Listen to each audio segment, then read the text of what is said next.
সুধার বিপদে সুধার পাশে দাঁড়িয়ে ঠাম্মির হাত থেকে সুধাকে বাঁচিয়ে নিল তেজ।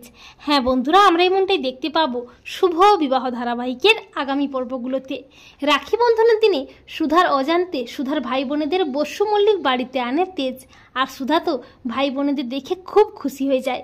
এরপর সবাই মিলে রাখি বন্ধন অনুষ্ঠানে মেতে ওঠে। এমনকি সুধা দাদুভাইকেও নিচে নামিয়ে এনে দাদুভাইয়ের হাতে রাখি পরিয়ে মিষ্টি খাইয়ে দেয়।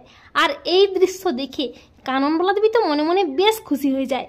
আর সুধা তেজকে ধন্যবাদ জানায় রাখি বন্ধনের দিনে তার ভাই বোনেদের তার কাছে এনে দেওয়ার জন্য। এরপর তরিতা ঠাম্মিকে একা পেয়ে সুযোগ বুঝে জানিয়ে দেয় যে ঠাম্মি, দিদিভাই তোমার আদেশ অমান্য করে বাড়িতে বসেই ব্যবসার কাজ করছে, আমার কাছে প্রমাণও আছে।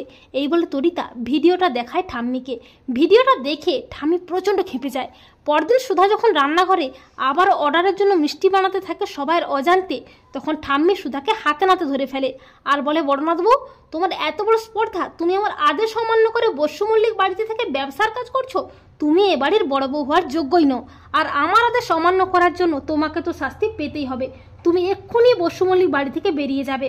আর তরিতা তো মনে মনে বেশ খুশি হয়ে যায়। এরপর সুধা ঠাম্মির আদেশ মতো ঠাম্মির দেওয়া শাস্তি মাথায় নিয়ে যখনই বসু মল্লিক বাড়ি থেকে চলে যাবে করে, ঠিক তখনই তেজ এসে সুধার হাতটা টেনে ধরে আর বলে, দাঁড়ান সুধা, আপনি কোথাও যাবেন না। তখন ঠাম্মি বলে, দাদুভাই তুমি এসব কি বলছো? সুধা আমার আদেশ অমান্য করেছে, তাই ওকে শাস্তি পেতেই হবে।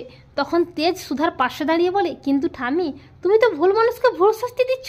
সুধা কোনো অন্যায় করেনি, ও আমার কথাতেই এসব করেছে। ঠাম্মি বলে, দাদুভাই তুমি এসব কি বলছো?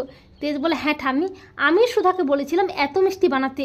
ও গজাননের জন্য প্রতিদিন যে মিষ্টিগুলো বানায় আমার খুব পছন্দ হয়েছে, তাই আমি বলেছিলাম সুধাকে নিজের হাতে করে মিষ্টি বানাতে।